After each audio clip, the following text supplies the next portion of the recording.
31% des jeunes stressent à l'idée de ne pas réussir à être à la hauteur de ce qui se fait dans les films porno. Mais souvent, les mecs, ils calquent ce qu'ils voient.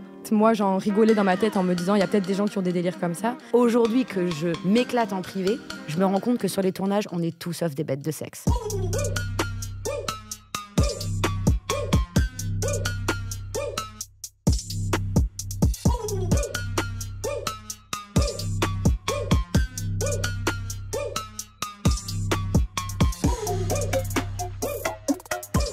Bonjour tout le monde et bienvenue dans ce nouvel épisode, déjà le 3e de Your Sex Your Well, l'émission de Durex. Là, on est sur YouTube au moment où on parle, si vous êtes en train de me regarder là, et je suis en train de vous regarder, mais c'est aussi dispo sur toutes les plateformes de podcast, donc n'hésitez pas à aller checker.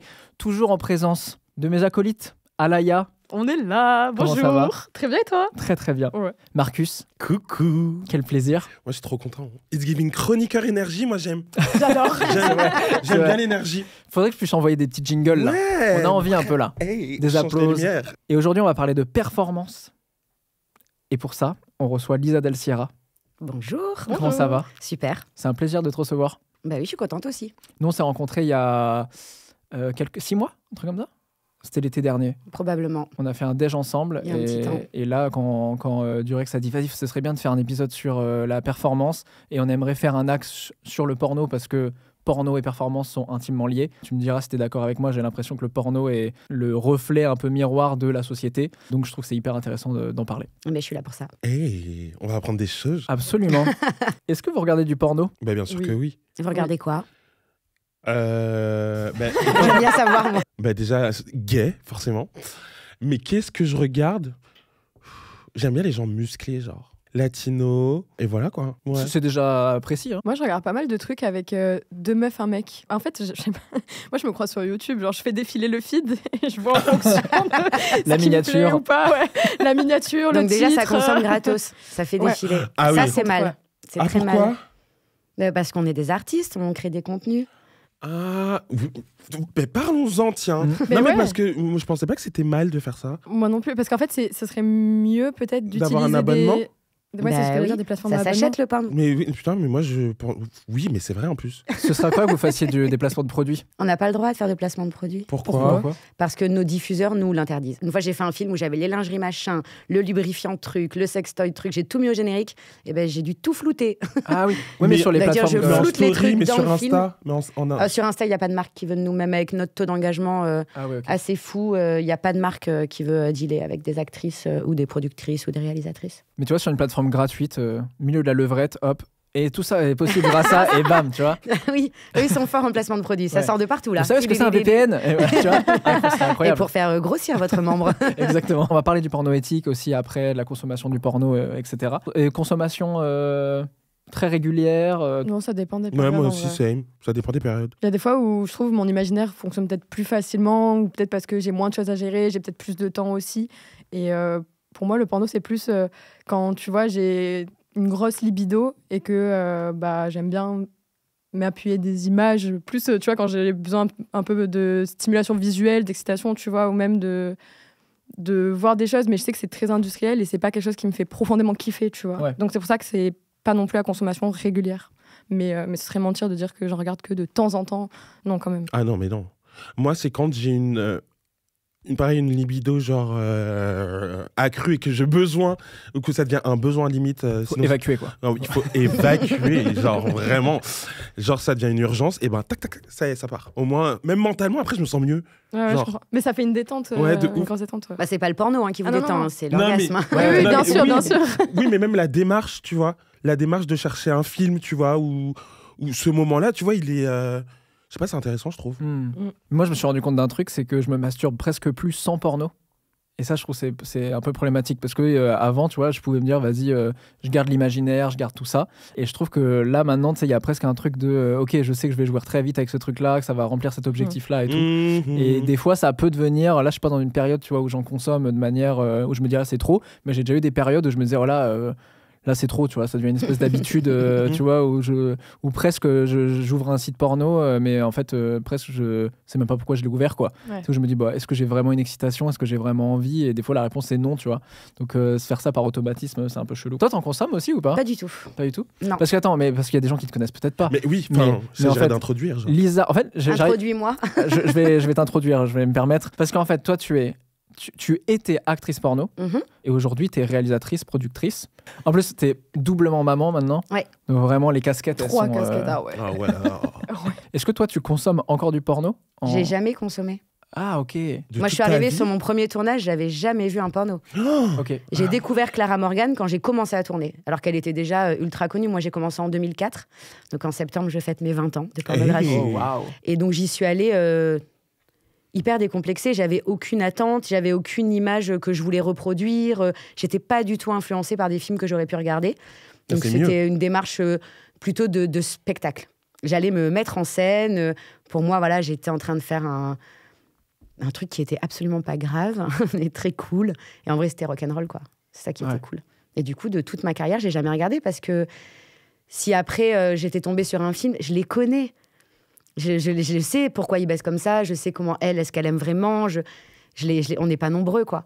Donc c'est pas évident d'aller mater un film pour mes besoins personnels. Et puis en vrai, Tu regardes pas la concurrence, quoi. maintenant que je réalise et que je produis, dernière fois j'ai essayé de regarder le film d'une collègue, une réalisatrice, plus par curiosité pour voir de quoi elle parlait dans ses films et tout.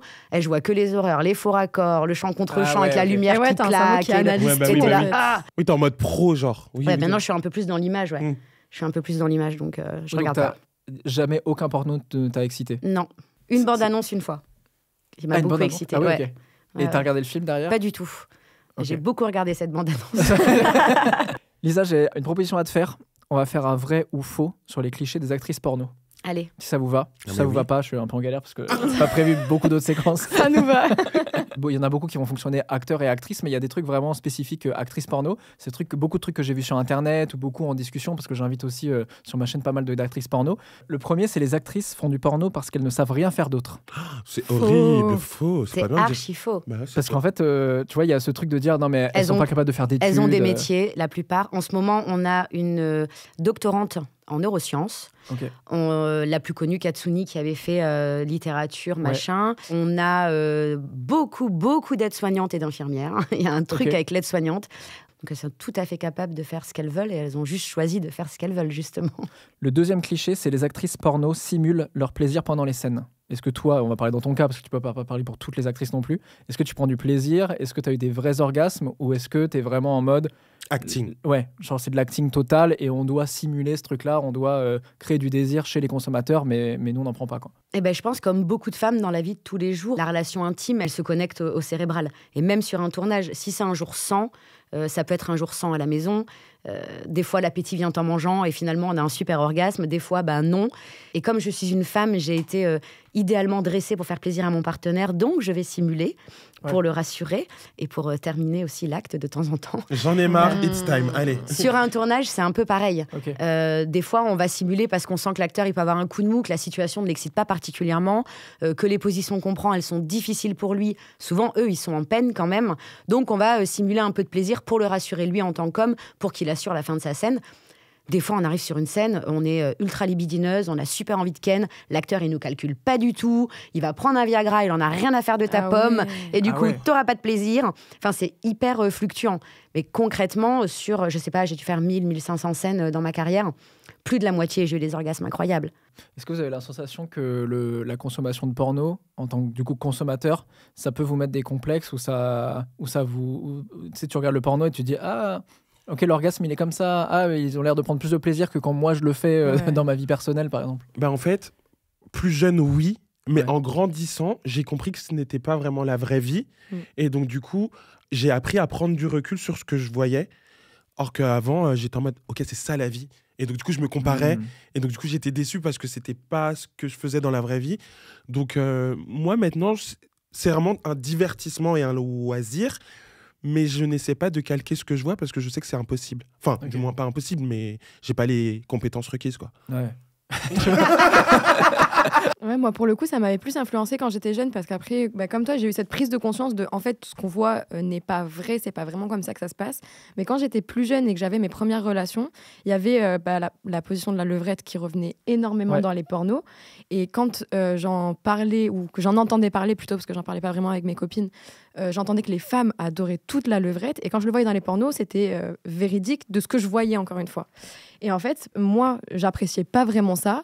Et même parfois, ça me faisait mal, tu vois. Et je comprenais pas pourquoi dans les pornos, tout le monde adorait ça et que c'était beaucoup mis en scène, beaucoup mis en avant et tout.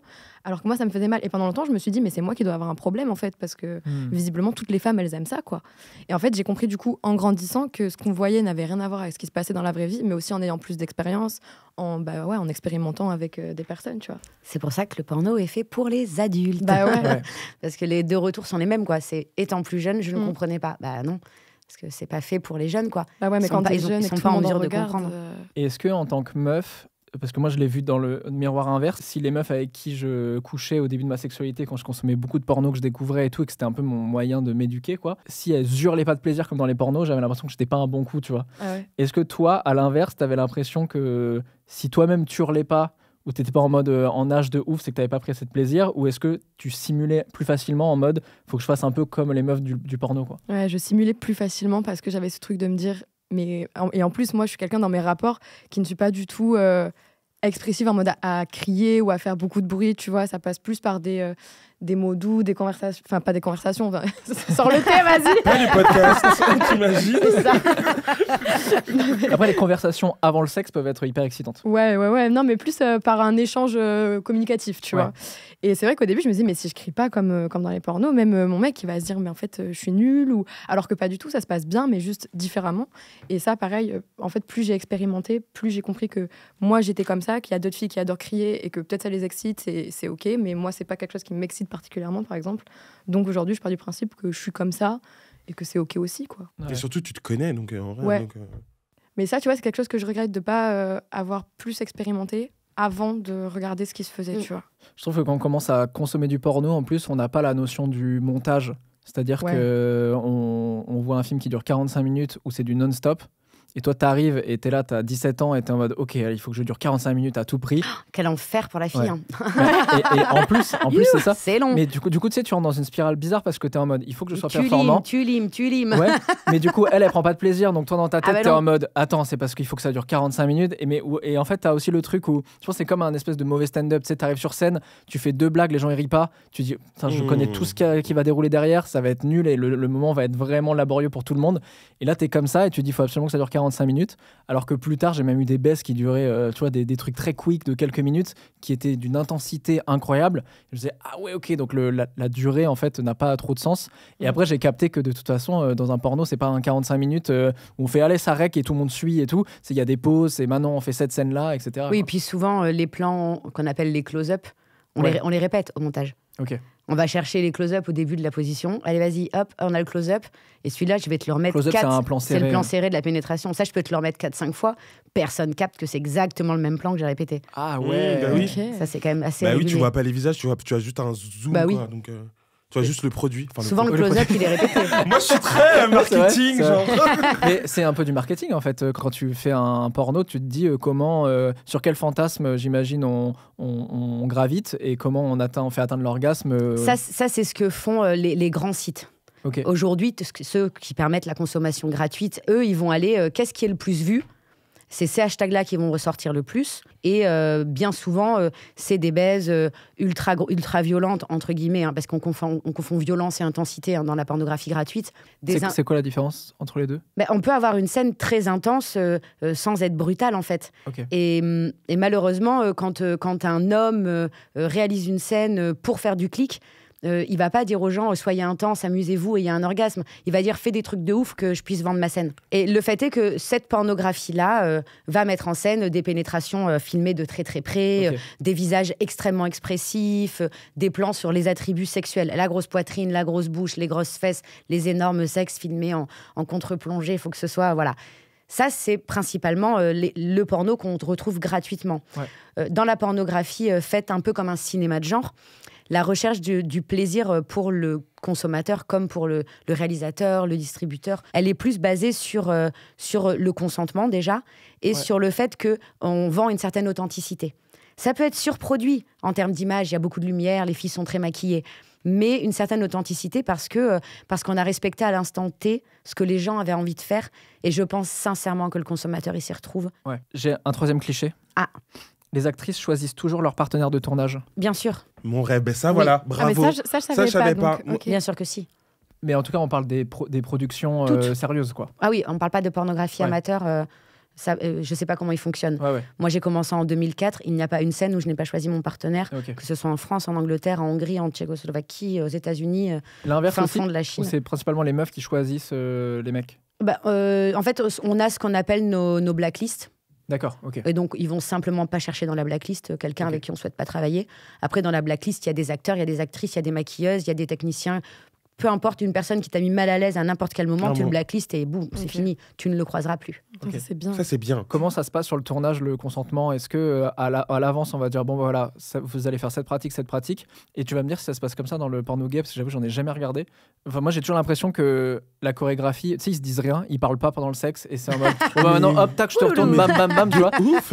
Et du coup, toi, t'arrives dans tes premières relations sexuelles et tu dis, il faut surtout pas que je lui dise, ça te dit qu'on fasse peut-être une levrette juste après, parce que t'as l'impression que du coup, on va dire, bon, allez, vas-y, t'es pas un vrai mâle, tu vois. Ouais. Donc, il y a presque un truc, tu sais, où tu dois faire ça. Même sur les changements de position, j'y ai jamais pensé. Ouais, parce que pour moi, c'était logique pour eux. Tu vois, et même en tant que meuf, moi aussi, sur les changements de position. Et en plus, il y avait cette expression de la fille fait l'étoile de mer. Ça m'avait trop mal. J'étais en mode, mais en fait, ouais, pareil, je fais l'étoile de mer. Et qu'est-ce qu'il va penser si je bouge pas assez? Alors, du coup, t'as une espèce de compétition, opposition, il faut surtout pas qu'il s'ennuie, il faut que je fasse les choses bien. Tu te mets une pression de fou. Et en même temps, faut pas que tu sois trop entreprenante, parce que sinon, on va te juger dans la. Franchement, vous mettez une pression de ouf parce que aujourd'hui, à l'aube de mes 40 ans, j'ai été longtemps actrice. Donc, concrètement, j'ai un peu fait tout ce qui est possible de faire sur les tournages. Aujourd'hui, que j'ai une vie sexuelle personnelle très épanouie et complètement indépendante des tournages, c'est-à-dire je me rends compte que tout le temps où j'étais actrice, j'ai fait beaucoup d'expériences, mais j'avais aucune idée de ce qui me plaisait à moi, de ce que moi j'avais envie de faire. Je suis arrivée dans le porno à 18 ans et j'ai pu tout découvrir. Ça a été super ultra confortable. Génial. Mais c'était au service d'eux. Mais c'était, voilà, et c'était mon personnage, en fait. C'était ma jumelle libidineuse qui se permettait tout ça. Et en vrai, dans ma vie privée, je m'autorisais pas grand-chose. Et encore moins quand je suis devenue une actrice connue, parce qu'il était hors de question que le mec que j'aime s'imagine qu'il allait vivre avec une actrice de boule. Je voulais vraiment dissocier le truc. Aujourd'hui, j'ai une vie sexuelle super épanouie. Et quand je vais filmer les acteurs et les actrices, vraiment, je me fais chier. On se fait super chier sur les tournages. À une époque, j'avais l'impression d'être hyper intense, d'être l'actrice de ouf. Moi, je fais des trucs de dingue. On m'appelait l'anal queen. Les acteurs, des fois, ils quittaient le tournage. Ils disaient « Ouais, c'était trop bien, j'ai hâte qu'on retourne. Tu veux pas qu'on aille se voir en dehors du set et tout ?» J'avais vraiment l'impression d'être une bête de sexe. Aujourd'hui, que je m'éclate en privé, je me rends compte que sur les tournages, on est tous sauf des bêtes de sexe. Okay. Clairement, on est des sportifs, on est des acrobates, on réalise des performances. Donc, vous ne mettez absolument pas la pression sur ce que vous allez voir dans les films, parce que nous, on sauve ça au montage, en prenant un regard, clac, une peinée, clac, une main, clac, un large, un machin. Et on rend la chose sexy, énergique. On crée cette émotion qui n'existe pas. Et dans la vie privée, honnêtement, ma main au feu, que vous êtes beaucoup plus intense, beaucoup plus sexy, beaucoup plus performant en soi parce que c'est vous, quoi. Marcus, toi, dans le porn que tu consommes, est-ce que tu as l'impression qu'entre mecs, il y a un truc un peu commun de domination, ou genre c'est que du sexe violent? Oui, de ouf. Il n'y a pas deux mecs qui s'enlacent, qui se font un peu des câlins? Si, ça existe. Mais je tombe beaucoup sur des trucs assez violents, et ça me... Je suis pas trop à l'aise avec ça, avec la violence. Et donc, du coup, ça me fait chier. Je me dis, je m'éclate comment, moi, du coup? C'est un peu... Ouais, c'est violent et pour pas grand-chose, tu vois. C'est rare que... Non, c'est pas rare. Tu peux avoir des moments tendres et tout, mais c'est violence avant tout. Je suis pas trop à l'aise parce que même quand je passe à l'acte avec des mecs, souvent, les mecs, ils calquent ce qu'ils voient. Et donc, du coup, non, je n'aime pas. Donc, du coup, sois toi-même. Arrête de vouloir être un acteur, finalement. Sois vraiment toi-même. C'est ce que tu disais par rapport à tout à l'heure. Sois vraiment toi-même, parce que je kiffe pas trop, quoi. Et je pense que les consommateurs, ils ont tous une espèce de période trouble où ils savent plus trop dissocier qui ils sont de ce qu'ils aiment voir. Ouais. et ce qu'ils ont vraiment envie de faire, de ce qu'ils ont vu, et ça leur a procuré une excitation de le voir, mais pour autant, ça ne veut pas dire que c'est vraiment leur personnalité sexuelle et qu'ils doivent le reproduire. Bon, je pense que tous les consommateurs passent par une période un peu floue, surtout quand on Période qui dure longtemps parfois. Surtout quand on surconsomme. Mais je pense que ça vient avec les partenaires aussi. Si on tombe sur des gens qui disent attends, stop, là vraiment t'as trop regardé de porno, moi ça m'amuse pas du tout. C'est aussi ça, c'est qu'en fait on baisse pas tout seul quoi. Et il s'agit pas simplement de ce qu'on a consommé, de ce qu'on a envie de faire ou pas faire. Il s'agit de avec qui es-tu à l'instant T. Exactement. Et c'est ça il faut recentrer sa sexualité sur soi et sur surtout l'autre. Moi, je me suis déjà posé la question de si j'avais pas été un peu éduqué par le porno, quels seraient mes fantasmes aujourd'hui et ce qui serait différent de ceux aujourd'hui, tu vois. Je sais pas à quel point le porno m'a créé des fantasmes qu'on voit dans le porno et où derrière, en fait, en termes de performance, en termes de tout, tu vois, tu es là et tu te dis la réalité, c'est pas ça. Donc, limite, toi, tu es déçu par tes fantasmes, soit tu te rends compte dans la réalité, ça se passe pas comme ça.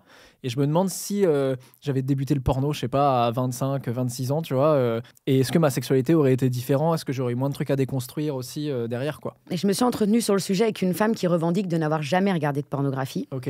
Et elle est d'ailleurs un peu connue pour ça. C'est un peu la dame anti-porno qui en a jamais vu. Anti-porno, carrément. Ouais. Et donc, je l'interview pour une interview où justement il est question de sa consommation de porno. Et je lui dis, je sais que vous êtes contre, mais est-ce que vous en avez regardé? Alors, pas du tout. Mais du coup, c'est quoi votre sexualité? Elle me dit clairement, mais le porno ne m'arrive pas à la cheville. Mon mari me dit qu'il en faudrait 20 en lui pour me contenter. Et je me dis, mais ça doit être trop bien. Genre, elle a jamais vu de X, du coup, elle s'autorise tout. Elle me dit, moi, j'ai aucune référence du là, tu dois aimer, là, tu dois pas aimer, ça, tu peux le faire, ça, tu peux pas le faire. Je dis, moi, je peux faire tout. Et j'ai adoré son discours, même si elle est anti-porno. Oui, parce qu'en fait, elle se complique pas la vie, quoi. En fait, nous, on se complique la vie à tout le temps se comparer, à regarder, à dire qu'il faut faire ci, il faut faire ça. Elle a juste pris le sexe dans son entièreté et elle a dit je découvre. Elle a dit je fais. Comme je le sens. C'est mes règles. Ouais. Star. Tu construis avec une personne en particulier ta sexualité, c'est un partenaire, chaque partenaire différent que tu peux avoir, c'est une sexualité un peu différente, quoi.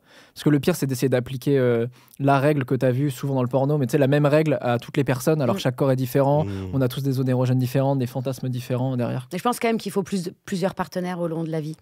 Tu penses, ouais? Ouais, je pense. Pourquoi? Par expérience personnelle, quoi, parce que j'ai pas eu tant de partenaires que ça en dehors des tournages. Et c'est vrai qu'à chaque fois, je me dis waouh, c'est un truc de ouf. La nouvelle relation, on passe un step, quoi. Et quand on dure un peu dans le temps, moi, je me rends compte que plus je vieillis, maintenant, plus je grandis, je peux plus le dire, mais plus je vieillis, plus c'est ouf. Et si j'avais été avec le même mec que celui de mes 18 ans, je suis pas certaine que j'en serais là. Ah, on l'embrasse d'ailleurs. Hein. Avec sa larme. Mon ex-mari, bisous. Un autre cliché, les actrices porno savent faire toutes les pratiques, même les plus extrêmes. C'est faux. Chacune fait ce qu'elle sait faire et ce qu'elle souhaite faire. Et c'est des fois très cool de leur permettre de tester des nouvelles choses quand elles sont en demande sur les tournages, là où c'est safe, justement. Donc, non. Toi, t'avais une spécialité particulière ou pas? Oui.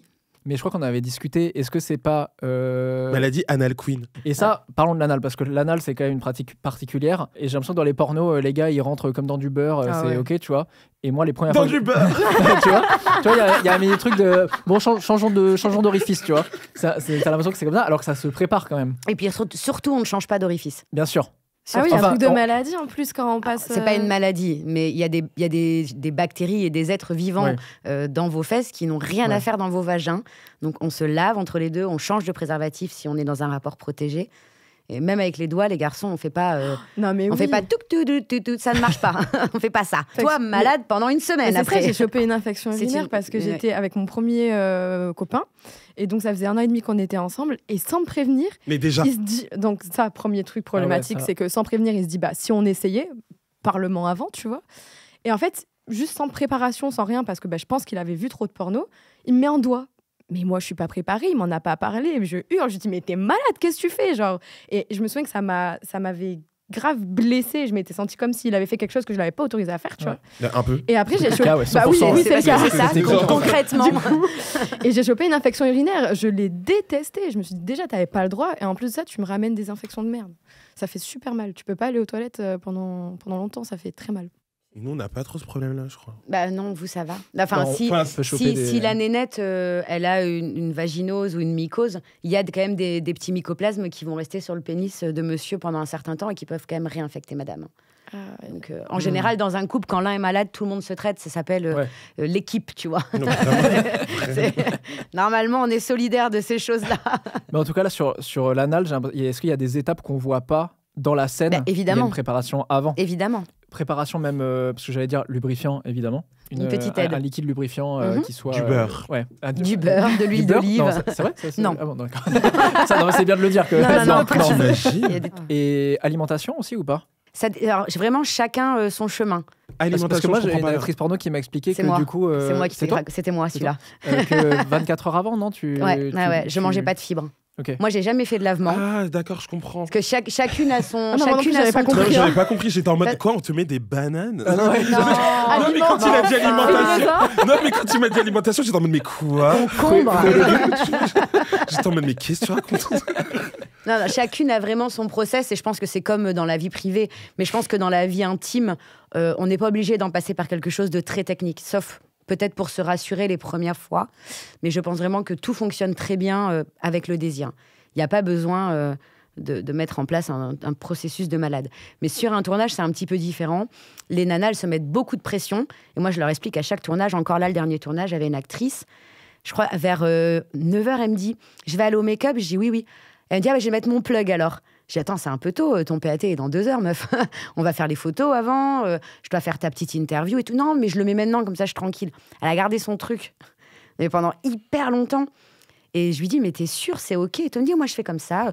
Bon, c'est son processus. Mais c'est son pourquoi? processus. Je comprends pas. Parce que elle se permet, elle s'ouvre en fait. Ah, d'accord, ok. Voilà, elle met son plug quelques heures avant et comme ça, au moment où il faut y aller, ça C'est passe. dilaté, Voilà. ouais. Ok, d'accord. Il y en a d'autres qui vont rien faire du tout et qui, juste au moment où on va faire les positions vaginales et au moment des positions anales, va demander à ce qu'on quitte le plateau pour se préparer avec l'acteur. Elle lui demande à lui de la stimuler, de la préparer, de l'accompagner. Mais c'est trop intéressant, le fait qu'elle demande que vous quittiez le plateau pour qu'elle puisse se préparer avec l'acteur. C'est chacun son truc. Il y en a d'autres qui va se préparer avec l'acteur devant tout le monde, qui s'en fout complètement. On en a même eu une qui allait se préparer avec son mec, qui l'accompagnait en tournage. Ok. C'est un délire. Mais vraiment, c'est hyper personnel. T'as celles qui font des lavements, celles qui n'en font pas. T'as celles qui font des lavements 3 jours avant et qui ne mangent pas pendant une semaine. Ah, le jeune. Non, mais c'est vraiment... Et je pense que dans le temps, quand ces actrices, elles durent un petit peu dans le métier, elles relâchent cette pression, petit à petit. Ok. Et j'ai une question sur les mecs cette fois-ci, parce que je trouve qu'en termes de pression et de performance, d'érection... Ah, c'est les acteurs là, qui ont le plus mauvais rôle. Eux, c'est l'horreur. Hein. Est-ce que eux ont la pression Bien aussi sûr. Bien sûr. Parce qu'en fait, tu dures pendant hyper longtemps. C'est quoi les secrets de l'érection dure pendant 5 heures? C'est un gros problème actuel. Moi, j'ai arrêté de tourner en 2013. J'ai repris les tournages en 2017 pour une période très, très brève. Et je découvre que l'acteur, il n'a pas besoin vraiment de moi. Et je me rends compte, en fait, que durant ces quelques années qui sont passées, Internet a pris tellement de place, les scènes doivent sortir tellement tout le temps, qu'une prod, elle va booker un décor, elle va faire 5 scènes dans la journée. Et en gros, t'arrives, t'as 1 heure pour tourner et t'es dehors. Et donc, les mecs sont soumis à une pression qui font qu'ils sont arrivés à un stade où ils se piquent la bite. Ah, ouais. Avec des produits strictement interdits en France, Ok. mais qui se procurent dans d'autres pays. Ça te fait quoi, un effet Viagra en fait C'est au-delà de ça, c'est un anticoagulant. Donc, Ah ouais. c'est local, mais à tout moment, ça devient systémique. Enfin, ils mettent vraiment leur vie en danger sur le long terme. On a eu un acteur qui s'est retrouvé à l'hôpital dans les pays de l'Est parce qu'il a fait une thrombose sur le pénis. Il a failli perdre sa queue quand même. Oh là là. C'est très grave. Et donc, quand on dit oui, on met un tiers de confiance parce que les filles sont violentées sur les tournages, moi, ma tiers de confiance, ce que je souhaite qu'elle fasse sur mon tournage, parce que je suis dans cette optique-là depuis que j'ai conscience de ce problème, donc depuis 2018-2019 que j'ai monté ma prod, c'est que je leur laisse le temps qu'il faut. Et il n'y a pas d'obligation, en fait, de faire sa scène. Si ça marche pas, on fait autre chose. Il y a plein d'autres choses hyper sexy que vous pouvez faire, j'en sais rien. L'avantage, c'est que je fais des films scénarisés. Donc, à tout moment, la scène, elle fonctionne pas. On en réécrit une ailleurs, avec quelqu'un d'autre s'il faut. Je rêve que tu écrives une scène où ça commence par une panne d'érection. Et en fait, tu l'as fait et on voit tout ce qu'ils font derrière. Et en comme parlant d'anal, j'ai fait un film qui s'appelle Journal d'une débutante, où justement, elle pose la question à une actrice ultra confirmée. Mais là, tu vas faire une scène, tu vas te faire enculer, comment tu fais? Et elle lui sort le god, son lube et tout. Elle dit, tout te gode elle avait un accent génial, tout te gode le cul, et voilà, c'est facile, elle fait. Et j'ai dit non, faudrait que tu en dises un peu plus. J'avais pas écrit la partie. J'avais demandé à l'actrice de vraiment conseiller la débutante. Elle dit je lui dis quoi? Moi, je gode le cul, il me baise. Oui, non. Ça fait 20 ans que tu fais ça, mais elle débute. Et ça marche très bien dans le film parce qu'on a abordé tous ces sujets-là. Et on a justement le sujet de la panne. Il y a un acteur qui n'y arrive pas, qui a besoin de voir les pieds. Sauf que la scène, elle n'est pas du tout sur les pieds. Et on filme le fait que toute l'équipe technique s'est mis les pieds à l'air pour qu'il trouve la paire de pieds qui allait vraiment le faire bander. Ça, c'est écrit ou c'est vraiment l'acteur qui est... Non, c'est vraiment l'acteur qui en a eu besoin parce qu'il ne marchait pas. Et comme on filmait Journal d'une débutante, j'ai tout gardé, quoi. Et t'as mon coréen à la côté, mal à l'aise. Il me dit, ouais, c'est chelou. Moi, je fais pas ça. Je dis, tu sors pas tes yeux, toi, mais tu bouges alors. Il n'y a pas de chaussures là. Tout le monde à pieds nus. On met la pression aux actrices porno sur leur physique. Non. Plus maintenant du tout. Ouais, t'as jamais ressenti... Moi, j'ai eu une remarque sur mon premier set. Et c'était une autre époque, tu vois. C'était il y a 20 ans où je suis arrivée et le réal a dit « Elle est très belle, mais on va cacher ses seins. » 18 ans. Bra. Si tu veux durer, tu les referas. Hein. Cool. Allez, sympa. Et en vrai, je l'ai même pas pris pour moi. Aujourd'hui, je me dis c'est scandaleux. Ouais. À l'époque, je me dis, il connaît son travail, quoi. C'est le réalisateur. Ma poitrine ne lui plaît pas, mais moi, ça m'a pas du tout remis en question. Moi, tu connaissais ta valeur, mais oui. Mais moi, oui. elle me plaît, je m'en fous. Tu veux la cacher, c'est pas grave. Et en fait, on était en 2004 et j'ai refait mes seins en 2009, donc j'ai vraiment, j'ai pris beaucoup de temps. Voilà, c'était pas du tout en rapport avec ce mec-là à ce moment-là. Mais de manière générale, non. Après, ça reste un milieu où on est tout le temps à poil, quoi, tu vois. Moi, j'ai toujours eu le sentiment que vraiment, c'était cool, quoi. Et que justement, s'il y a bien un endroit où tous les corps sont les bienvenus, comme toutes les sexualités, comme toutes les pilosités, c'est le porno, quoi. Parce qu'en fait, il en faut pour tout le monde. J'aime bien les vergetures, tout ça. Moi, je trouve ça magnifique. Et je pense que c'est d'autant plus masturbatoire. C'est comme les traces de maillot de bain, tu vois. C'est des choses qui rendent la femme plus sexy, presque. C'est naturel, quoi. Il y a un truc de vraie vie. Bien sûr. Toi, Laïa, t'as l'impression que le porno, ça t'a mis des petits complexes physiques, que ce soit sur ton poids, sur la taille de tes seins, ou même sur l'épilation, parce que pendant un moment, il y avait beaucoup d'épilation. Mais sur l'épilation, et encore, je trouve que c'est même pas le porno, les complexes qui ont été créés vis-à-vis de l'épilation, c'était plus par rapport aux garçons. Et c'était plus le truc de quand on va à la plage entre groupes de potes et qu'il y a des mecs et que ça fait des réflexions sur il paraît qu'elle était pas épilée, t'as vu, il y avait 2 poils qui dépassaient de son maillot. Et mais ça c'est des trucs d'enfance. Voilà. Et je suis même pas sûre que c'est un lien avec le porno, c'est que c'est un âge où on s'observe beaucoup. C'est pour ça que je disais que c'était pas du tout en lien avec le porno, pour le coup, concernant mes complexes à moi en tout cas. Le porno ne m'en a pas créé parce que j'avais aussi ce truc de c'est des gens adultes. Et en plus, je trouve dans notre génération à nous, on parle tellement des réseaux sociaux, c'est tellement omniprésent qu'on a déjà cette morale, entre guillemets, où on nous dit très jeune de ne pas nous comparer avec ce qu'on voit sur Internet. Et en fait, mine de rien, le porno, en tout cas pour moi, c'est rentré dans ce truc de il faut pas que je me compare parce que ça reste Internet, tu vois. Et ça reste un film, ça reste des gens qui sont plus adultes. Je pense qu'il y a une génération entre deux qui a eu un peu moins de guidelines sur le sujet et que vous arrivez, vous êtes déjà complètement brainwashé, tout est bon, quoi. Ouais, parce qu'il y a aussi la théorie et la pratique, c'est qu'on nous a jamais autant dit de ne vous comparer pas. Et en même temps, on n'a jamais autant exposé des corps, on n'a jamais autant sexualisé des vies stylées. Tout le exactement. monde. Exactement. C'est ça. Donc, il faut arriver aussi à se dire, c'est comme le body positive et tout. Tu sais, t'as ce truc-là où tu te rentres la théorie, c'est cool. Et après, tu ouvres Instagram et tu fais... au fond de toi, tu as ce petit truc. Ouais. Toi, dans le porno gay, ça t'a mis des complexes sur tu parlais des hommes musclés, tout ça.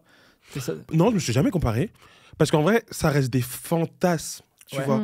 Donc, c'est mon imaginaire et c'est ce que j'aimerais. Mais pour moi, non, le porno, il m'a jamais complexé. Mais par contre, c'est la vie et la société qui te complexe. Mais grave, en vrai, le porno, c'est limite idyllique parce que finalement, il n'y a pas de problème. Les gens sont comme ils sont. Ils ont souvent des énormes sexes, quand même. Ah ouais, c'est ça leur problème. C'est pas vrai. Mais c'est ça leur problème. Hein. J'ai rarement vu des petits sexes... Il y a des sexes tout à fait normaux, mais après, il y a une manière de filmer aussi. Moi, tout le monde est persuadé que je fais 1m75, et quand on me croise pour de vrai, la première chose qu'on me dit 99,9% des fois, c'est « Ah, t'es petite, en fait !» Et chaque fois, je leur dis comme les tubs. Tout pareil. Il n'y a pas de grand angle dans la vraie vie. Donc, non, mais c'est aussi une manière de filmer, c'est plein de choses. Évidemment, il y a quand même des gars qui sont... overdotés, je pense, il y a certains Américains, Mandingo, tout ça, mais après il faut voir ce qu'ils bouffent aussi là-bas, tu vois. Je sais pas moi. En France et de manière générale dans l'industrie, on est sur quelque chose qui est peut-être le haut de la norme, mais qui est pas incroyable non plus. Hein. Toi, quand tu en réal, tu te dis des fois, vas-y, quel angle on peut prendre pour que son sexe paraisse un peu plus gros ou des trucs comme ça? Non, En fait, non. Mais moi, je pense que je suis une mauvaise réelle. C'est pour ça que mes films ne marchent pas. Moi, je m'en fous de voir la pénétration. Ou alors, tu vois, je m'en ou alors fous. t'es une très bonne réelle, mais t'es très en avance. Moi, je lui dis check ses yeux, check ses yeux. Ouais, mais moi, c'est plus ce qui m'excite que de voir un bout de viande, quoi. Et des fois, on finit la scène et mon choréal, il me dit faut filmer les tubs un peu. Allez, un petit plan serré, les gars, et on aura fini. Parce que je l'ai embêté pour la culotte qui avait glissé, machin, parce que j'avais voulu voir ce bisou qui était très beau. Et ouais, je suis devenue un peu comme ça parce que moi, ça me parle plus, mais bon. Ah, les actrices porno donnent une mauvaise image des femmes. Ah bon ? Ça, on te l'a déjà dit ou pas ? Non, pas que c'était une mauvaise image des femmes, non. Mais que par contre, elles nourrissaient le patriarcat, que c'était... C'est plus... ce qu'on nous reproche, c'est plus de ne pas se respecter, de mettre en danger les enfants parce qu'ils vont regarder nos contenus et de nourrir le fait que le truc des violences faites aux femmes. Alors qu'en soi... être une femme libérée, qui fait ses choix, qui en vit, moi, je trouve ça très beau, quoi, tu vois. Oui, mais par rapport à ce que tu dis, je pense qu'il y a beaucoup de personnes qui pensent que vous n'avez pas le choix. Ouais. Je pense. Et donc, du coup, par exemple, quand tu as dit que tu peux choisir ton partenaire, moi, je ne savais pas. Non, mais en fait, il y a beaucoup de gens qui parlent du porno sans le connaître. Et ces gens-là, ils ont un grand espace de communication, beaucoup plus grand que nous qui en faisons, nous qui en vivons, nous qui sommes dedans depuis... Ils parlent pour nous. Et nous, on est là avec, entre guillemets, on est 2, 3 à accepter de faire des médias, parce que c'est pas simple, en fait. Parce qu'à chaque fois qu'on prend la parole, derrière, qu'est-ce qu'on prend dans la tronche ? Comment tu peux assumer d'être une pute ? Comment tu peux assumer d'avoir vendu ton cul ? Comment tu peux assumer d'avoir exposé ? Comment tu peux imaginer demander une reconnaissance, demander du respect, demander à être valable au même titre que n'importe quelle autre femme ? C'est pas acceptable. Les actrices porno sont porteuses de nombreuses IST. Faux. Ouais, elles se protègent peut-être plus que les gens. Ils sont ultra clean. Comment ça se met ? Parlons-en. Prévoyantes, je suis sûr. Mais oui, c'est ça. Alors, on n'est pas aussi fort que dans le gay, clairement. Ah, ok. On n'est pas aussi fort, mais déjà, moi, quand une nouvelle actrice ou un nouvel acteur m'écrit pour vouloir, je veux absolument passer des castings, évidemment, je ne fais débuter personne, mais je leur dis quand même la liste des tests, les choses à mettre en œuvre, avoir sa société, palala. Et ben, dans 80% des fois, quand ils reviennent vers moi un mois ou deux après, et ben, ils ont découvert qu'ils étaient malades et ils en avaient aucune idée. Parce qu'ils font pas de tests. Parce qu'ils font pas de tests, parce que les gens vont penser au sida une fois par an à la rigueur. Mais il y a pas que ça. Ou pour enlever le préservatif dans une relation qui devient sérieuse. Mais il y a pas que ça. Et il y a des maladies qui peuvent être extrêmement graves, notamment pour les femmes. Et nous, on est quand même ultra protégés dans le sens où, pour venir tourner, il faut que tu aies fait toutes tes maladies il y a moins de 14 jours vis-à-vis de ta scène. Et moi, j'en ajoute même un petit peu. C'est-à-dire, si je sais que l'actrice, elle rentre dans ce qu'on appelle un city tour, elle a passé 5 jours à Budapest avec ce même test, je lui demanderai de se refaire tester en rentrant de Budapest. Okay. Et il y a des systèmes d'alerte très au point dans les pays centralisés comme les pays de l'Est et les États-Unis. En France, pas d'agent, secret médical. Nous, on est à la ramasse totale. On est les seuls à faire du cinéma de genre à travers le monde entier. On est les seuls à utiliser le préservatif dans le monde entier. Mais on est les derniers à réussir à se centraliser et à légiférer sur notre statut. Donc, on n'a pas d'agent et on n'a pas de labo central. Aux États-Unis, on a un labo central. C'est celui où tu vas, c'est celui où il faut aller. C'est le seul dont le test sera valable parce qu'il y a ce qu'on appelle une espèce de banque de données sécurisée. Et imaginons le mardi matin à 10h, ils ont un test qui sort positif, j'en sais rien, chlamydia. Okay. Tous les tests qui ont été faits avant ce mardi matin 10h ne sont plus valables pour l'ensemble des tournages, dans tous les États-Unis. Okay. Ils vont pas dire qui est malade, mais si ton test, il est de la veille ou il est de 9h du mat, il n'est pas bon. Il y a que l'agent à la rigueur qui va savoir qui est la personne pour pouvoir faire ce qu'on appelle la recherche de partenaire. Ah ben, la veille, il a tourné avec truc qui elle-même après a tourné avec truc avec bidule, il a tourné avec truc qui a bossé avec truc et bidule. Et donc comme ça, oui, voilà. Assez rapidement, on peut tout de suite traiter ce cercle. Et de toute façon, tout le monde doit être testé pour aller bosser. Même ceux qui n'ont pas été en contact. Ça un souvenir Covid, ça. Des cas de contact et tout. C'est ça. Alors qui on a vu les 24 dernières heures. Nous, on fait ça depuis des années. Moi, j'ai grandi avec du porno qui ne montrait jamais de préservatif. Et maintenant, je trouve que... C'était que de la gratuité, ça. Ah bah, je vais te dire, à 15 ans, j'avais pas je prenais déjà le téléphone de mes parents pour des codes Dofus, donc j'allais pas en plus payer du porno. Je savais même pas que ça se payait d'ailleurs du porno à l'époque. Mais allô, on va parler de ça après, le fait que ce soit payant et tout. Ouais, très intéressant parce qu'on va parler du porn éthique aussi. Pas moi qui prends le contrôle. Au fait. Pourquoi dans le porno aujourd'hui c'est important qu'on voit des préservatifs ? Moi, j'ai toujours tourné avec préservatif du moment que le tournage se passait en France et qu'il était destiné au marché français. Mais ça nous paraît inimaginable de ne pas en mettre, en fait. Ouais. On n'est pas avec un partenaire qu'on aime à la maison, avec une sécurité totale sur le fait qu'il ait des maladies, pas des maladies, tout ça. Et on fait les tests, parce qu'il faut le dire. Et on fait des tests, bien sûr. Protégez-vous, mettez des préservatifs. On fait quand même les full tests, ça ne change rien. Il a été question à une époque qu'une loi capote passe en Californie. Alors, toutes les prods, voyaient pour déménager au Nevada, à Las Vegas. Ah ouais, okay. Bon, finalement, la loi n'est pas passée. Ah oui, c'était un vrai sujet. Mais parce que clairement, les acteurs aussi n'en voulaient pas. Sauf qu'en fait, le préservatif, ça ne change rien. Ouais. Ni au plaisir, ni aux sensations, ni... Enfin, vraiment, c'est fait pour, quoi. Et surtout, il y a des modèles différents qui font que... Oui, on est sur des technologies maintenant où vraiment, tu le sens pas, quoi. Ça change rien. Et même dans le cadre de la contraception, aujourd'hui, on sait, il y a des femmes qui portent ça toute leur vie sur leurs épaules. Le préservatif, c'est quand même une alternative super honorable qui fait que ça fonctionne bien pour tout le monde, sans aucun effet secondaire. Donc ça reste quand même... pour nous, dans la pornographie, un vrai moyen de montrer des fois, déjà qu'on est au travail, ensuite que n'importe quelle situation de sexe peut vous arriver. Quel est le point commun à toutes nos scènes ? C'est la capote, clairement. Donc bon, c'est des images professionnelles et on ne voit pas les choses autrement, quoi. Moi, je trouve ça trop bien qu'on voit des capotes, l'utilisation du préservatif dans les pornos, parce que du coup, ça nous rappelle aussi qu'il faut qu'on l'utilise dans notre vie privée, dans nos rapports, quoi. Parce que même sur des sites gratuits, on voit de plus en plus de préservatifs. Parce qu'ils volent les scènes. Ah oui, ok, donc ils prennent les scènes payantes bien sûr, pour mettre ils du prennent les préservatif. scènes payantes. Le plagiat. Mais non, c'est même pas du plagiat, c'est du vol, là. Mais c'est pas compliqué. Sur les sites gratuits, 90% des contenus sont des contenus volés. Mais non. Il y a des gens, des acteurs, des actrices qui tournent des contenus et qui diffusent, eux, sur ces plateformes en espérant être payés par la publicité. Il y en a qui le font. Bien sûr, des couples amateurs, on connaît Léo et Lulu, on connaît ces gens-là qui, eux, ne font que ça. Maintenant, c'est pas non plus des tournages à gros budget. Quand on voit des scènes hyper produites sur ces sites-là, elles sont volées. Mais donc, du coup, vous portez plainte ? Enfin, je sais pas, comment on fait pour...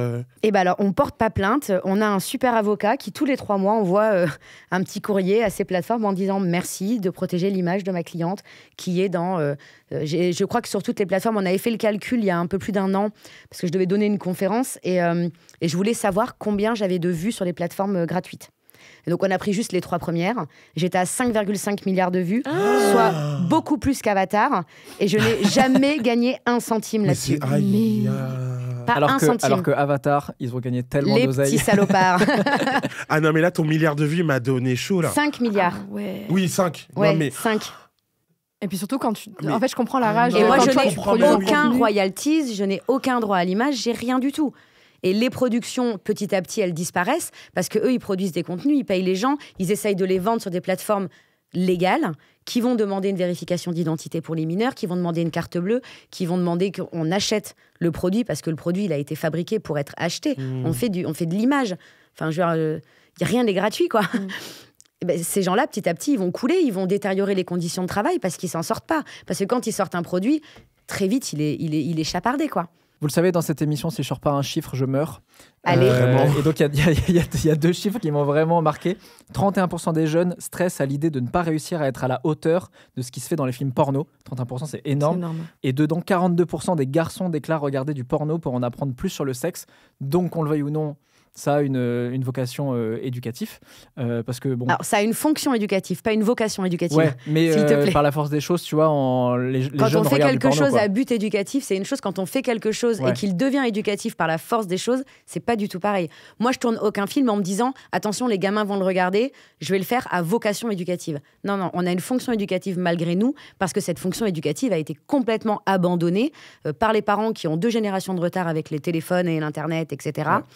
Par l'éducation nationale, par les infirmières scolaires, parce qu'il y a personne qui prend en main le truc. Et quand je dis éducation sexuelle, c'est le tout. C'est éducation à l'intimité numérique, c'est éducation à prendre du recul sur une information quelconque, que ce soit du porno ou une autre. Toi, tu prends ça en compte en te disant, bon, bah, il y a quand même une réalité qui est qu'on va pas interdire le porno, donc il y a quand même des jeunes qui vont regarder. Mais quoi. moi, je prends ça en compte en me disant, je ne gagnerai pas ma vie avec mes productions, puisque je vais les mettre sur des plateformes ultra sécurisées, où il faudra payer et où il n'y a pas grand monde qui vient. Et tant pis, on est à l'équilibre et on ne gagne pas d'argent. Okay. Parce que je pourrais faire comme tout le monde, démanteler mon film. Ah tiens, elle a des gros seins, je lui mets un hashtag gros seins. Là, il y avait de l'anal, hashtag anal. Je démantèle mon film, je balance toutes les scènes et j'espère me payer via la pub. Et je me serais payée via la pub. Sauf que du coup, moi, comment je me regarde dans le miroir ?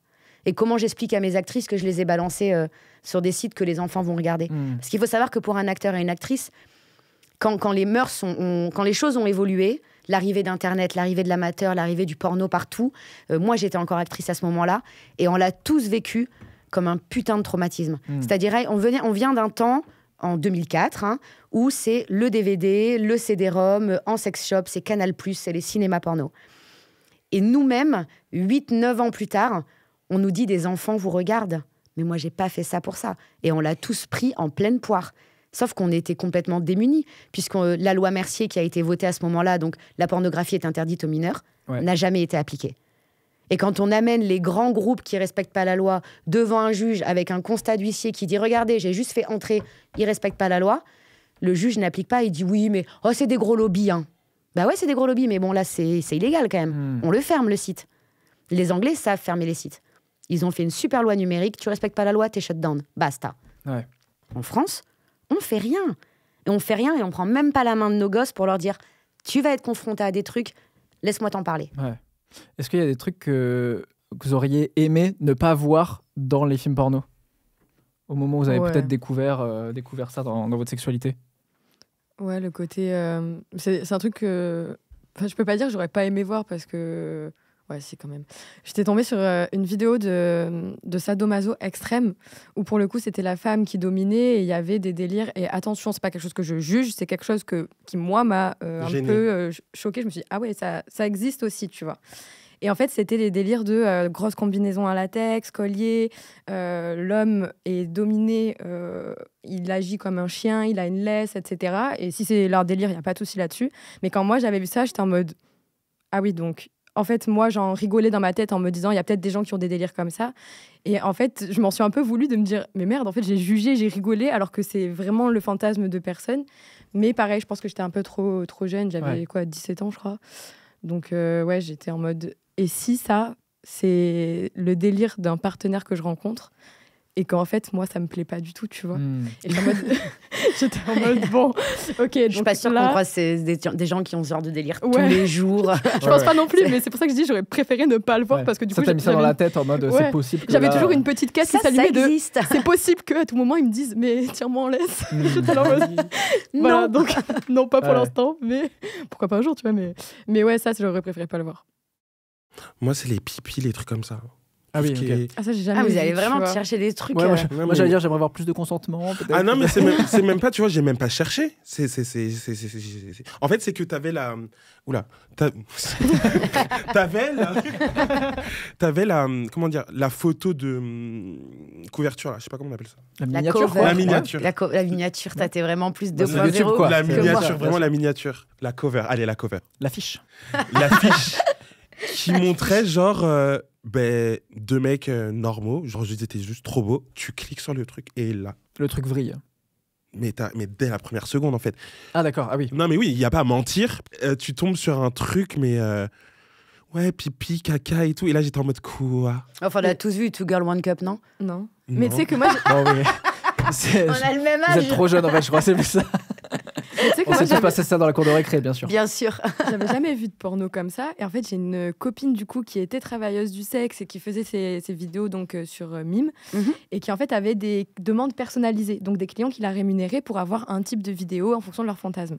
Et donc elle avait beaucoup de personnes qui étaient scatophiles, c'est ça, quand on aime le caca, et qui du coup lui demandaient des vidéos. Et en fait, moi, vu que c'était ma pote, j'étais avec elle, je l'aidais parfois à filmer et tout.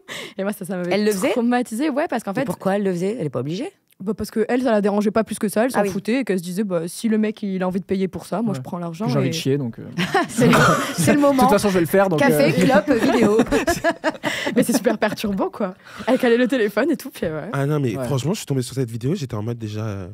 Chacun a mes vies, hein. Franchement, non, mais franchement, je juge pas encore une fois, mais juste, moi ça m'avait vraiment choqué parce que déjà, je me suis dit pareil que toi, ça existe. Et pareil, si je tombe sur quelqu'un qui me fait pipi dessus, que je demande rien, mais je suis capable de pleurer. Hein. En fait, le consentement. Pour tout. Il faut demander. On peut avoir envie de tout. Je pense qu'on peut tout se permettre. La sexualité, c'est le plus grand espace de liberté gratuit qu'on nous offre avec nos partenaires. Juste, le consentement. Trop intéressant. Mais dites-nous si ça vous intéresse de voir un épisode sur l'exploration sexuelle, les fantasmes, etc. On pourra parler un peu de tout ça. On finit avec une question d'abonné. Allez. Et après, on parle un peu du porno éthique aussi parce que je trouve que c'est important d'en parler. Oui. Hello tout le monde, je suis un mec de 23 ans et avec le porno, j'ai appris à jouir très rapidement. En tout cas, je pense que j'ai appris à me faire jouir très rapidement. Le problème, c'est que je n'arrive pas forcément à contrôler quand je suis avec ma copine comment faire durer le plaisir, entre parenthèses, durer plus longtemps. Et si je jouis rapidement, avez-vous des conseils pour que ça ne casse pas l'ambiance ? Il y a autre chose que son pénis pour s'occuper de sa copine. Absolument. Déjà. Soit il s'arrête et il retient son orgasme. Ce qui potentiellement te fait un orgasme plus fort en plus Potentiellement, derrière. Parce que ouais. éjaculation et orgasme, on le rappelle, c'est pas la même chose. C'est pas exactement la même chose.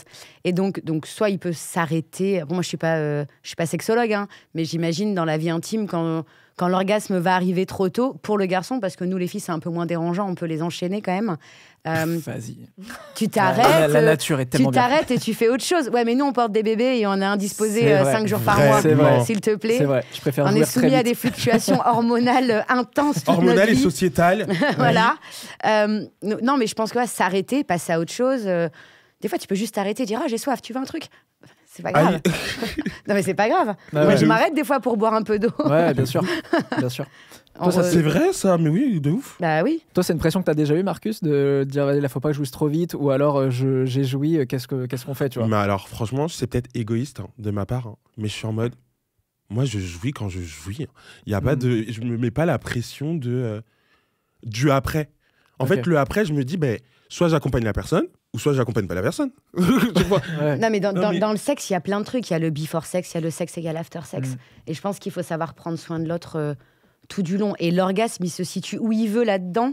Il faut pas négliger le reste pour Mm. autant. Et donc, je pense que ce jeune homme, il faut qu'il s'attarde sur tout ce qu'il y a autour du sexe phallocentré pur et dur. Il y a beaucoup d'autres choses.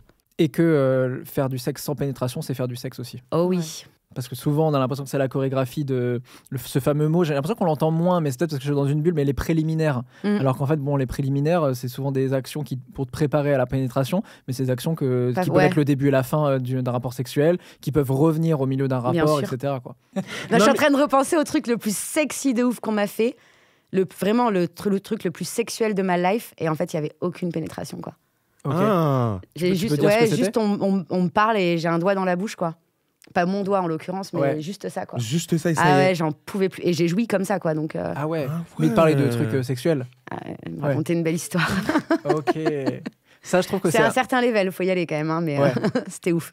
Ça, je trouve que c'est un truc qu'on a tendance à sous-estimer, c'est à quel point l'orgasme est atteint par une part psychologique. Et souvent, quand tu regardes du porno, c'est rare que ça parle, tu vois. C'est en mode, t'as l'impression que c'est parce que le gars, il est en train de limer Mais pendant même une quand on se demi-heure. masturbe, vrai. on pense uniquement à l'orgasme sexuel, mais l'orgasme, il est absolument pas que sexuel. Ouais. Est-ce que vous avez des tips là-dessus, sur comment faire monter l'excitation, mais sans que ce soit forcément physique ? Peut-être, je sais pas, aménager son environnement, je sais pas, avec des lumières, Ah ouais. avec des sous-vêtements, une musique, enfin je sais pas, Des il y a jouets. des jouets, Ouais. il y a plein de choses en vrai. Moi, ce que j'adore, c'est les couleurs. Ok. Mais j'adore, surtout que Ouais, chez je moi, j'ai comprends. un système de couleurs. Genre des LED. Mais allô, ma télé, elle est iconique. Ma télé, elle fait des LED iconiques. Ah, t'as une télé où quand tu la mets sur le mur, derrière, il y a les Mais images de. c'est ça, j'ai mais dit. oui, Pas moi c'est qui fais la trop promo de ma télé. Mais non, mais je trouve que ça change vraiment l'atmosphère et donc du coup le moment. Parce que si tu mets une lumière blanche ou rouge ou rose, mais allô, C'est pas la même chose. c'est pas du tout Tu la viens même pas chose. pour la même Tu viens chose. pas pour la même chose. Mais même aussi, mais l'autre se met en condition. Du coup, Mm. si tu mets quelque chose de tamisé, bah, t'auras je trouve que la personne sera plus douce.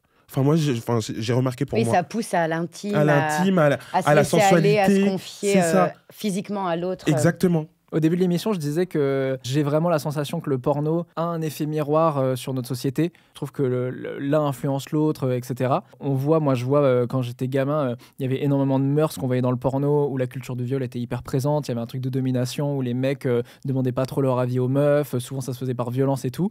C'est des trucs où j'ai l'impression que ça évolue énormément. Et avant, il y avait tout le délire des nonnes, etc. Enfin, tous ces trucs-là, je trouve qu'on les voit un peu moins. Quel conseil déjà tu donnerais aux gens sur la consommation du porno, vers quoi aller pour consommer du porno éthique. Et toi, quelles questions tu te poses sur l'évolution du porno et comment tu peux changer un peu les mœurs à travers le porno ? Alors, je prétends pas que le porno va changer les mœurs, Ouais. clairement, parce que le porno représente des sexualités qui existent. Ouais. Et en fait, si les acteurs de pornographie professionnels le mettent pas en scène et ne le font pas dans des bonnes conditions, ça va passer underground et ce sera fait n'importe comment. Et de toute façon, il y a des gens qui auront envie de le voir et qui auront envie de le consommer. Et donc, je pense qu'il faut nous... Le porno éthique, c'est bien, et je le sais parce que je suis une des grandes porte-parole de ce mouvement. J'ai écrit la charte déontologique. Je me bats pour qu'on encadre le métier, mais je me bats pas... La charte déontologique, pardon, c'est une charte à suivre, oui. Où notamment il y a une coordinatrice d'intimité dedans qui est mise, etc. Attends, tu l'as créée ? Ouais. Mais star ? Vous étiez trois, ça ? Il y avait un avocat aussi Oui, j'ai été aidée d'un avocat et d'un sociologue parce qu'on a audité 40 personnes qui travaillent dans le milieu, acteurs, actrices et tous les autres métiers, pour savoir quels étaient leurs parcours, ce dont ils avaient manqué et qu'est-ce qu'ils imaginaient être nécessaire. Et donc pour ça, j'ai eu besoin d'un sociologue parce que clairement, avec moi, il y a un biais. Ils passaient tous un casting. Donc c'est un sociologue qui s'en est chargé de manière tout à fait objective. On a compilé ces données pour sortir 18 points de recommandation qui nous paraissaient des choses indispensables à des conditions de travail décentes. Et on a réussi à le porter, notamment chez Dorsel. Donc ça fait maintenant partie de leur contrat. C'est contractualisé. Si tu veux vendre un contenu chez Dorsel, si tu veux tourner pour Dorsel ou être diffusé quoi que ce soit chez eux, tu dois respecter ça. Et idem Canal+, qui s'est approprié quelques points, mais pas les 18 malheureusement, mais au moins quelques points. Pour être diffusé sur Canal+, il faut respecter ces conditions-là. Donc je suis assez fière de ce travail. Mais t'es un peu le Robin des Bois du X, genre... Sauf que, double tranchant, maintenant, on se fait quand même beaucoup plus chier sur les tournages. On est devenu Vanilla de chez Vanilla de chez Vanilla. Et moi, je pense que c'est une erreur de dire « Ah non, mais ça, on le montre plus, ça, on le montre plus. 2 doigts, 2 phalanges, pas de fessées, machin, les gars. » La personne qui veut voir ça, si elle ne le voit pas dans les films professionnels, elle va aller le chercher dans des choses terribles. Des choses terribles que, pour l'instant, existent toujours, sont tournées et continueront d'être tournées tant qu'on n'aura pas professionnalisé le métier. Quand tu dis des choses terribles, tu penses à quoi ? Ah, Jean-Michel Dudul qui prend sa voisine dans son garage et il va mettre sa petite caméra sur un pied, il va lui filer un somnifère, il va la ken et il va diffuser la vidéo. Ou que sais-je. Tu parles d'un scénario, tu parles du... Je parle de... Bien sûr, ça arrive. Ah ouais.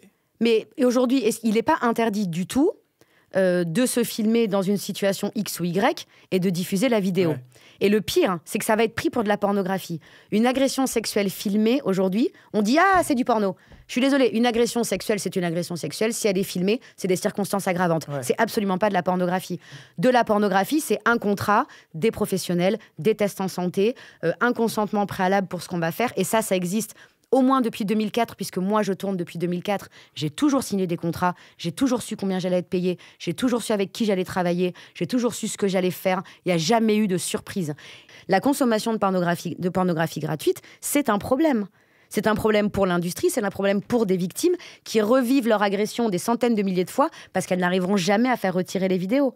Putain, c'est fou. Donc il faut le dire, en consommateur, consommer du porno payant, quoi. Mais bien sûr, il y a quand même des grosses alertes rouges quand on arrive sur un site pornographique et qu'avant même d'entrer son âge, on a des images, animées ou non animées, pornographiques. Si déjà là, avant de dire j'ai 18 ans, j'ai reçu une image de nudité ou de sexe ou de vulve ou de pénis, c'est que le site, clairement, il répond pas aux critères que demande la loi. Je m'en vais. Si quand je clique simplement OK, qu'on ne m'a pas demandé ma pièce d'identité, qu'on ne m'a pas demandé de payer et que j'ai plein de pubs qui s'ouvrent de partout, pour moi, le site, il a un problème, je dois m'en aller. Consommer du porno, c'est pas un problème, mais il faut le consommer de manière raisonnée, en se posant les bonnes questions. On est prêt à payer 15 € par mois une plateforme qui nous met à disposition des beaux contenus, bien faits, où on sait que tout le monde a été payé, on sait qu'on a le droit de le voir et que c'est carré. Pourquoi pour le porno, ça poserait un problème ? Je pense que ça poserait même pas un problème, c'est juste un manque d'éducation ou un manque de recherche aussi de notre part, tu vois, parce que tout ce que tu m'as dit là, à l'heure actuelle, à 7 secondes, ça me paraît évident et je me dis mais pourquoi je me suis pas posé ces questions plus tôt ? Et en même temps, je pense que c'est vraiment juste un manque de recherche de recherche et de part. pédagogie. Il manque réellement de... Tu vois, cette discussion qu'on a là, ce que tu es en train de nous dire, c'est gravissime. Et on s'en rend... Je le fais dans les médias autant que possible dès qu'on m'invite. c'est 99% de mon travail. L'éducation à la sexualité, qui est aujourd'hui celle qui est dispensée, et une éducation à la procréation, voire principalement à la non-procréation d'ailleurs. C'est des cours de sciences. On n'apprend pas le genre, on n'apprend pas le consentement, on n'apprend pas à respecter l'autre, on n'apprend pas la bienveillance, on n'apprend pas qui on est. Pour conclure, qu'est-ce qu'on peut dire aux jeunes qui nous regardent et qui sont stressés dans leur vie sexuelle personnelle et qui ont peur de ne pas être performants ? Faites-vous confiance. Vous vous connaissez mieux que personne. C'est pas grave, il n'y a rien de grave, il n'y a pas mort d'homme. Tout ira bien. Faites ce que vous voulez faire. Faites ce que vous voulez. Faites ce que vous avez vraiment envie de faire. Écoutez-vous. Et, Protégez-vous. Et protégez-vous. Et ça serait peut-être pas très bien, mais il y a le temps, il y a tout ça, ça viendra. Cool. Et on peut rappeler que le porno, on le répète souvent, mais je pense que c'est important de le répéter, c'est pas la vraie vie, c'est pas la vraie sexualité. C'est un divertissement pour adultes. Vrai, pour adultes. Ouais. Et je trouve que dans la vie personnelle, dans nos vies sexuelles personnelles, c'est ouf à quel point on a une pression de la performance. Alors je trouve que c'est un des espaces dans nos vies où la notion même de performance ne devrait même pas exister. Parce Parce qu'en fait, pression, enfin ouais, non, on l'a dans prend du tout le plaisir. reste. Ouais. Putain. C'est ça, en fait, on a assez le truc de performance dans le monde capitaliste dans lequel on est, tu vois, au travail, partout, tu vois, il faut qu'on soit performant même à l'école et tout. Et je trouve que c'est quand même un espace de liberté, la sexualité, où on ne devrait même pas se poser la question de est-ce que je suis performant, mais est-ce que je prends du plaisir, est-ce que là où les personnes avec qui je fais du sexe prennent aussi du plaisir, est-ce que tout le monde est consentant, est-ce qu'on kiffe, quoi. Mais oui, mais Ouais, surtout, c'est la nature. Enfin, je sais pas, c'est un truc. Il n'y a On aucune fait l'amour, quoi. injonction C'est à rien. naturel. Quoi. T'imagines, on te dit, sois performant en mangeant. Mais merci beaucoup d'avoir été là. C'était Mais trop bien. J'ai appris grave des trucs, là, je suis Ah choqué. ouais. Franchement, ouais. Dites-nous si vous avez appris des trucs. Je pense que le prochain épisode, on va le faire sur l'exploration sexuelle. Je trouve que on en a parlé tout à l'heure. Là, ça me paraît vraiment cool. Ça part. De ouf. Cet épisode, évidemment, si vous l'avez regardé sur YouTube, bah, c'est très très bien. Ça fait gonfler les vues, c'est public, ça fait plaisir. Mais c'est dispo évidemment sur tous les réseaux du Rex, donc YouTube, mais aussi toutes les applis de podcast. Si vous voulez pas voir nos têtes, ça fait aussi plaisir. Après, je Ouais. comprends pas. Parce qu'on est tous slay. On est tous beaux. genre. Absolument, absolument. Et si vous êtes en train de l'écouter en podcast, venez sur YouTube pour voir à quel point on est magnifique. Voilà, j'ai tout dit. On se T'as tout retrouve. dit. Ouais. C'est un plaisir à chaque fois de vous retrouver. Bah ouais, pour nous aussi. Hein. Moi, C'est trop j'adore. bien. C'est une petite détox à chaque fois. C'est un plaisir. Et on se retrouve déjà le mois prochain parce que c'est un épisode par mois. On est au 3e, il en reste 2. On va se régaler. À bientôt. Bisous. À Salut. bientôt.